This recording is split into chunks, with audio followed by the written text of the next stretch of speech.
धूल मिट्टी से सना हुआ, जब बेटा घर पर आता है तो माँ कहती कि कपड़े पर दाग अच्छे हैं।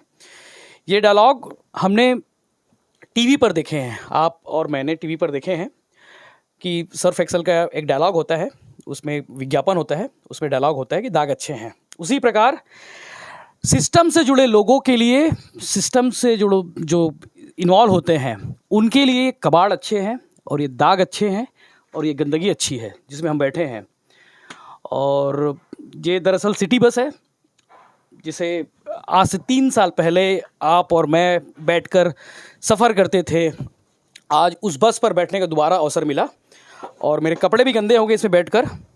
जिस तरह से सिस्टम के लोगों के हाथ गंदे हुए होंगे इसकी खरीदी से जुड़े होने के कारण और इस बस को कंडम करने के लिए उनके हाथ गंदे हुए, उसी प्रकार मेरे पैंट भी गंदे हो गए यहाँ पे बैठने के लिए।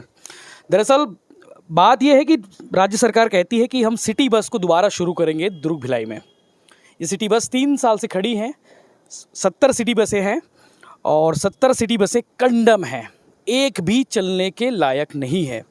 जैसा कि रिपोर्ट है, जो हाल के नगर निगम भिलाई की रिपोर्ट है कि एक भी बसें चलने के लायक नहीं है। और इस बस में दोबारा हम फिर से बैठेंगे, हम आपको दिखाएंगे कि ये बस की हालत क्या हो गई है, जिसमें आज से 3 साल पहले आप और मैं चला करते थे। 3 साल पहले पूरा भिलाई सफ़र करता था 12 रूट्स पर, चाहे वो गाँव हो चाहे वो शहर हो। लोगों की 5 रुपये में सफ़र हो जाती थी, 10 रुपये में 10 रुपये से लेकर 15 रुपये तक में सफ़र हो जाती थी। लोग दुर्ग भिलाई आना जाना कर लेते थे आराम से। उन बसों की हालत ही ख़राब है। दरअसल हालत ख़राब कैसे हुई ये भी बताते हैं। आज से ठीक 2015 में इस बस की शुरुआत की गई, 70 बसें भेजी गई, 70 बसें शुरुआत की गई, 70 बसों से शुरुआत की गई इस योजना की। और जो केंद्र और राज्य सरकार ने मिलकर 2015 में इसकी शुरुआत की। वेंकैया नायडू थे उस समय केंद्रीय शहरी विकास मंत्री, मुझे आज भी याद है। और अभी जो वो आए थे, जो उपराष्ट्रपति हैं अभी, वो इन बसों को हरी झंडी दिखाकर इस योजना की शुरुआत किए थे। बस ठीक ठाक चली 2-3 साल, 18-19 तक ठीक ठाक चली। उसके बाद कंडम पे कंडम। एक बस खराब होती थी तो दूसरी बस का जो सामान, जो सही बस जो रहती, जो चल रहती है, रोड पे चलती रहती है, उस बस का सामान उस बस में डाल दिया जाता था। मतलब एक इसकी टोपी उसके सर। उस बस को ठीक नहीं करते थे, दूसरे बस के सामान को लाकर शिफ्ट कर देते थे, ताकि एक साथ 2-2 बसें खराब हो जाती थी इस चक्कर में। तो इसकी टोपी उसकी सर वाली कहावत के अनुसार एक बस का सामान दूसरे बस में, दूसरे बस का सामान तीसरे बस में।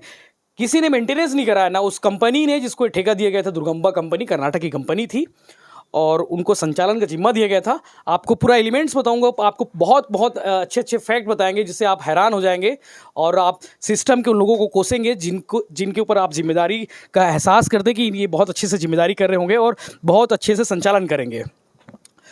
दरअसल 130 करोड़ रुपए की योजना थी। 10 करोड़ रुपए जो है नगर निगम भिलाई के संचित निधि से निकाले गए और वो राशि आज तक वापस नहीं किए। वो संचित निधि का पैसा जो है इमरजेंसी के समय काम आता है कि अगर नगर निगम भिलाई में पानी के लिए पैसे नहीं हैं, पानी टैक्स पटाने के लिए सिंचाई विभाग को, तब वो संचित निधि से पैसे निकाले जाते हैं। वो संचित निधि से 10 करोड़ रुपये निकाले गए और वापस नहीं मिला आज तक निगम को, सरकार ने नहीं दिया। तो प्रदेश सरकार दोबारा इन बसों को शुरू करना चाहती है और उनका कहना है कि इनको दोबारा नए सिरे से मेंटेन किया जाए, नए सिरे से रिकवर किया जाए, चलने लायक बनाया जाए, ताकि लोगों की यात्रा सुखद और सरल हो सके। 2 करोड़ रुपए खर्च होने तकरीबन इन बसों पर मेंटेनेंस के नाम पर। अधिकांश बसों में पहिए नहीं हैं। अधिकांश बसों का सिर्फ इंजन सही हो सकता होगा, लेकिन इंजन भी जाम होगा अगर देखेंगे ठीक ठाक तो। अधिकांश बसों के पहिए गायब है, पंचर है, सिस्टम की तरह ये भी पंचर हो चुका है। सीटों का हाल बेहाल है और जो पार्ट्स होते हैं बस में, कई में स्टीयरिंग भी गायब हो गए हैं। जो वो लगे हुए थे, क्या बोलते, कैमरे लगे हुए थे, कैमरे गायब है। आपको दिखाऊंगा कि क्या क्या कितना बदहाल है। कोई वायरिंग का सिस्टम नहीं है, स्टीयरिंग का हाल बेहाल है, उखड़ा हुआ है, ये पूरा हाल बेहाल है। और 2 करोड़ रुपए इन पर खर्चे होने हैं। 60 बसें हैं टोटल। कुछ फैक्ट आपको दिखा देता हूँ मैं। और इन बसों को सुधार कर दोबारा ग्राउंड पर उतारने की तैयारी है। कुछ लोग कमीशन का खेल भी करेंगे इसमें भी। मेंटेनेंस के नाम पर बहुत कुछ गड़बड़ होगा, जैसे कि खरीदी के समय हुए थे, कई सवाल भी उठे थे इन बसों को खरीदने के नाम पर जो हुआ था। टोटल 130 करोड़ रुपए की योजना है, 2015 में शुरू की गई थी, मैं आपको पहले बता चुका हूँ। 70 बसें आई थी भिलाई, चली सिर्फ 54 बसें, 56 बसें, माफ़ करना, 56 बसें चली। बाकी जो 14 बसें सिर्फ इसलिए नहीं चल पाई क्योंकि जो Durg Bhilai urban transport society जो एक कमिटी बनाई थी, एक कंपनी बनाई गई थी, वो कंपनी और आरटीओ के बीच में प्रॉपर रूप से समन्वय नहीं हो पाया और आरटीओ ने उन 14 बसों के लिए परमिट जारी नहीं किए। परमिट जारी नहीं करने कारण वो 14 बसें इसी जगह पर खड़े खड़े कंडम हो गई। सोचो, 14 बसें खड़े खड़े कंडम, बिना कोई चले वो यहीं पे चली, यहीं पे खड़े खड़े कंडम हो गई। इनमें से कोई एक बसें हो सकती हो, वो हो। तो 70 में से एक बस ये भी है। इस बस की कहानी बहुत अलग टाइप की है।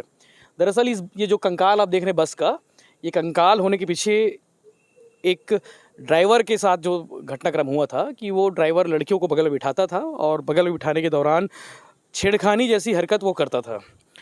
इस बीच जो लड़के थे वो गुस्साए और गुस्सा होने के बाद इस बस को आग के हवाले कर दिए। घटना सुरडों की है और अभी सिर्फ इस बस में कंकाल है और ये हिल भी रहा है। बड़ा खतरनाक है भाई, इसमें बैठोगे तो कुछ भी हो सकता है क्योंकि इसका बेस ही नहीं है। ये फिल्मों में हम देखें कि पुरानी बसें जो रहती हैं कई बार हिलती है, तो वैसे ही है। इसका अभी बेस नहीं है, पलट भी सकती है और बड़ा ख़तरनाक है ये। तो ये 70 जो सिटी बस है, उस सिटी बस की जो भ्रष्टाचार की कहानी है और हाल बेहाल जो सिस्टम है, जो सबसे बदहाल सिस्टम है, इन बसों का हाल बेहाल करने वाला एकमात्र जिम्मेदार है जो सिस्टम है, जो 2600 रुपये महीने और 3500 रुपये महीने की दर पर दुर्गम्बा जैसी कंपनी, जो बाहर की कंपनी थी कर्नाटक की, उस कंपनी को ठेका दी और ठेका देने के बाद उस दुर्गम्बा कंपनी ने इसका दुर्गति कर दिया। एक तरह से साफ साफ कहा जाए कि एक बस का आप हैरान हो जाएंगे कि एक बस का जो किराया था महज महीने के 2600 रुपये थे। 2600 रुपये के महीने के दर पर आपको एक रिक्शा आज की तारीख में नहीं मिलेगा 2600 रुपये में। लेकिन इन बसों को सरकार ने दुर्गम्बा कंपनी को 2600 रुपये महीने की दर पर किराए में दिया। मतलब दुर्गम्बा कंपनी को इसको लेके जाती थी, दिन भर चलाती थी, उनकी कंपनी के लोग चलाते थे, पैसे कमाते थे और सरकार को देते थे सिर्फ 2600 रुपये। और सरकार ने या फिर निगम ने या फिर दुर्ग भिलाई ट्रांसपोर्ट कंपनी ने 2600 रुपये एक बस के पीछे पूरी बस दुर्गम्बा कंपनी को दे दी। 10 साल के लिए बस चलाने की अनुमति थी उनको, एक टेंडर हुआ था, टेंडर के अनुसार उन 10 साल तक बस चलाते। 10 साल बाद ऑटोमेटिक ये बसें दुर्गम्बा कंपनी की हो जाती। दुर्गम्बा कंपनी के संचालक सुनील छात्रे की हादसे में मौत होती है। मौत होने के बाद कंपनी डूबने की कगार पर होती है। उनके पार्टनर असलम इसको संचालन करने की कोशिश करते हैं मगर वो सफल नहीं होते और पूरी बस, पूरी ट्रैफिक और पूरा परिवहन व्यवस्था दुर्ग भिलाई का इस बस पर टिका होता है। लेकिन वो बस जो है कोलैप्स हो जाता है। पूरा सिस्टम, परिवहन, जो ट्रांसपोर्ट व्यवस्था की बात हम करते हैं, वो पूरा कोलैप्स हो जाता है इन बसों के कारण, क्योंकि पूरी बस जो है एक एक करके इस डिपो में आ जाती है। और 2018 के बाद से एक भी बसें ग्राउंड पर नहीं दिखी। कोरोना काल ने इन बसों को और ज़्यादा बर्बाद कर दिया एक तरह से कहा जाए तो। इस कंपनी को और इन बसों को एक भी बसें आज की तारीख में चलने लायक नहीं है। तो कुछ बसों के किराए 3500 रुपये थे, कुछ बसों के किराए 2600 रुपये थे, महज इतने कम दाम पर, जबकि उस समय डीजल के दाम 58 रुपये थे और आज 100 रुपये पार है। ऐसे समय में अब इन बसों का संचालन कैसे होगा, क्या कुछ होगा, ये सवालों के घेरे में है। और सवालों के घेरे में वो अधिकारी भी हैं जो इस बस के काम से जुड़े थे, Durg Bhilai urban transport society से जुड़े हुए थे, जो इतने कम दाम पर उनको टेंडर भी दिए। मतलब 2600 रुपये सिर्फ महीने के किराए पर वो बस पूरी दे दिए। अगर आप चाहते इतने तो EMI भी नहीं निकलता आज की तारीख में। अगर आप बाइक भी लोगे तो महीने का कम से कम 5000 रुपये EMI निकलता है और ये इन्होंने 26 रुपये महीने के दर पर नगर निगम ने उस कंपनी को दे दिए। बस भैया आप बस ले जा लो और हमको एक बस के पीछे 26 रुपये दे देना। ऐसे करके टोटल मैं आपको बता दूं, जो फैक्ट है मेरे पास, 1,92,000 रुपये होते थे महीने के, जो नगर निगम को मिलते थे इन 70 बसों के बदले। तो अब सवाल है क्या करोगे। सिस्टम है, बहुत सारे खेल हुए, बहुत सारे गड़बड़ी हुई, धांधली भी हुई, इन पर आरोप लगे। अब इस धांधली को मेंटेनेंस के नाम पर फिर से करने की कोशिश तो नहीं बोलूँगा, लेकिन फिर से मेंटेनेंस करने वाले हैं, ताकि अब उसमें भी होगा कि मेंटेनेंस के नाम पर भी कुछ खेल होंगे, कई कमीशन का खेल चलेगा, अपनी पसंद की कंपनी से मेंटेनेंस कराया जाएगा। बहुत सारी बातें हैं, बहुत सारी चीज़ें हैं, बहुत कुछ आप जानते हैं, बहुत कुछ हम भी जानते हैं। तो अब देखने वाली बात यह है कि ये बसें आपके तक कब तक आती है और आप रोड पर कब तक आती है, जिसमें आप चल सके। 15 रुपये 20 रुपये किराए में, हो सकता है रेट बढ़ा मिले आपको, 20 रुपये की सरकार 25 रुपये तक मिले, 30 रुपये तक मिले आपको भिलाई से सिर्फ रायपुर जाने तक का, क्योंकि पेट्रोल महंगा है, डीजल महंगा है, तो सब कुछ महंगा होना तय है। तो अब देखने वाली बात यह है कि 2 करोड़ रुपये में इनमें से कितनी बसों का मेंटेनेंस हो पाता है और कितनी बसें ग्राउंड पर आ सकती हैं और कब तक आएंगी इस पर हमारी नज़रें रहेंगी और हम लगातार मॉनिटरिंग भी करते रहेंगे, देखते रहेंगे। सिस्टम के उन अधिकारियों की तरह मॉनिटरिंग नहीं करेंगे जो कई लोग मॉनिटरिंग करने के नाम पर बड़ी बड़ी बातें करते कि हम इसकी मॉनिटरिंग कर रहे हैं, और मॉनिटरिंग आज होती तो ये बसें यहाँ पे खड़ी नहीं होती। लेकिन हम प्रॉपर रूप से देखते रहेंगे क्या कुछ इसमें चल रहा है, टेंडर के नाम पर क्या कुछ हो रहा है, ये भी हमारी नज़रें रहेंगी। सिटी बस कंडम होने के पीछे आप किसको जिम्मेदार मानते हैं, हमें आप कमेंट बॉक्स पर लिखिए, और वो कौन लोग हैं जिनकी वजह से ये सिटी बस आज कंडम हो चुकी है, ये भी बताइएगा हमें।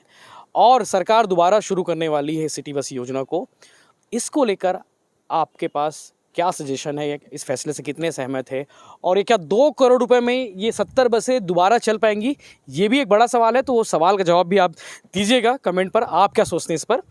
और इस तरह के बाकी अपडेट्स और बाकी ज़मीनी हकीकत हम लेकर आते रहेंगे।